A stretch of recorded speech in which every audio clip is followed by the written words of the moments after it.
President Trump taking the health care defeat in stride, vowing to continue pursuing policies that will help the American people. So what's going through the president's head this morning after a whirlwind Friday, and what will his next move be? His former campaign manager, Lewandowski, joins us now. Corey, good to see you this morning.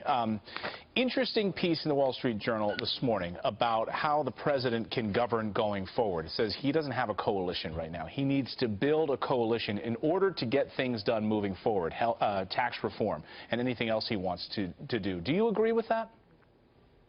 Well, of course the president needs a coalition. He needs to work with his friends and colleagues in Washington to make sure that he is moving the legislation that he's promised on the campaign trail. But you have to remember something. The president did not come to Washington as someone who is a creature of Washington, and he's changing Washington, D.C. from the inside now, which is something that people don't understand. And what the president said about the health care legislation was he could have written the absolute perfect bill, and not one Democrat was going to support that bill.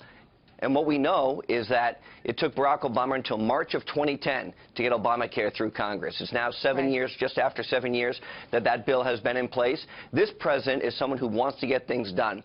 In the first 60 days, he's already tried to get a repeal and replace done. Look, it's going to happen. He's made a pledge on the campaign trail. He's going to hold that pledge. We've seen that the pledge that he has made on the campaign trail are coming to fruition in Washington, D.C. Now, does that mean there's more work to do? Of course there is. But he has pledged to do it, and it will get done. Corey, so you know President Trump better than many, many people. We saw sort of a more calmed version of him yesterday. He didn't send out any angry tweets in his message that we've played this morning.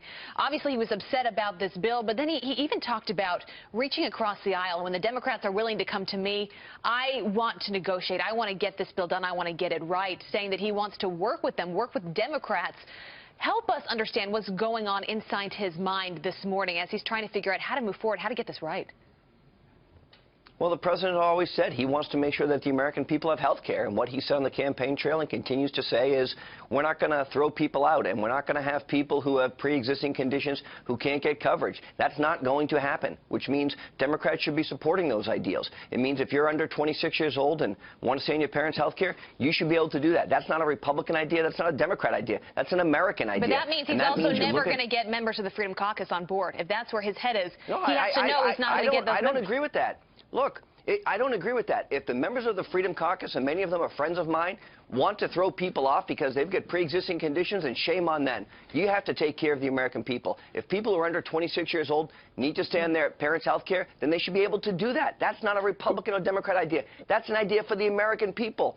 There are 10 U.S. senators up for re-election that are Democrats in states that Donald Trump won in the last election cycle. You know what that means? They're going to negotiate with the president. They're going to come because they want to get reelected, but they also want to take care of the American people. There's nothing wrong with taking care of people. Sure. That's what the president said. That's what we have to do. Corey, it's really hard to work with folks who say they want to resist you, want to impeach you, and won't come on board for really anything. So it's hard to imagine Democratic support here.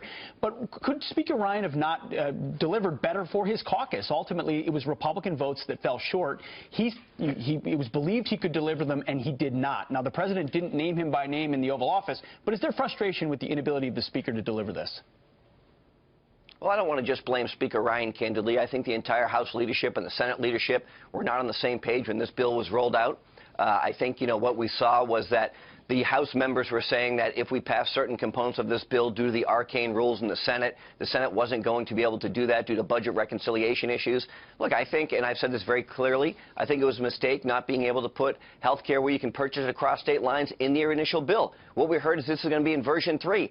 I don't know what version 3 is. What I know is people should have the opportunity, the president's campaigned on this, to buy health care across state lines so there's more competition. I think that should have been part of the bill. And I understand, the Senate arcane rules, and the Senate parliamentarian would have said that was not relevant. I get all that. Do you think that would have brought the Freedom Caucus? The American people. Do you think that would have brought the Freedom Caucus? What I think is, I think it would have helped because I think it creates more competition. And I think that you have to get the bill done, but the rollout probably could have been better. And I don't blame any one person in Congress. I don't think that's fair. But I think that everybody should have worked more closely to get this bill done for the American people. Yeah, well, certainly a wake-up call on how we move forward. A lot more to tackle in the weeks to come. Lewandowski, good to have you here this morning. Thanks, Corey.